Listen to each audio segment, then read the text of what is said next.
कुठंतरी बसेल किंवा तिचं त्रागा होईल, चिडचिड करेल.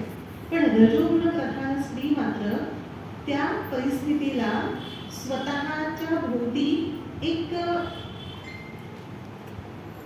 असं वलय तयार करणार की माझ्यावर कोणाला तरी दया यायला पाहिजे.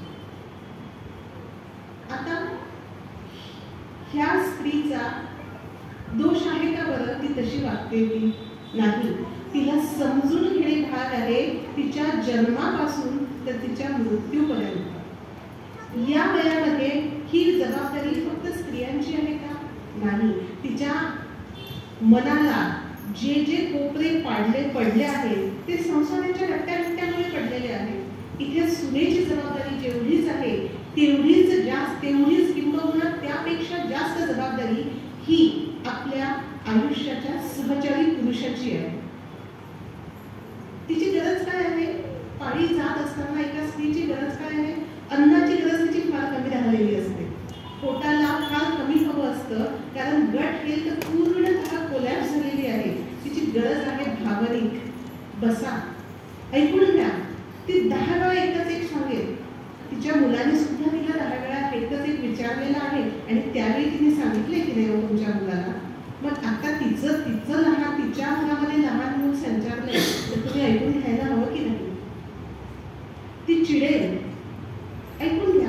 कारण तिच्या चिडण्यामागे तिचा जो वाढलेला संसार साधत असताना तिचा जो वाढलेला ताप आहे ना तोच तिच्या शब्दातून बाहेर पडतो आहे. पडू द्या. ती चिडेल, संतापेल, बडबड करेल, पण ती कुटुंबाचं अहित मात्र कधीही चिंतणार नाही. कारण तिच्या रात्रभराच्या जागरणाने तिने तो संसार उभा केलेला आहे.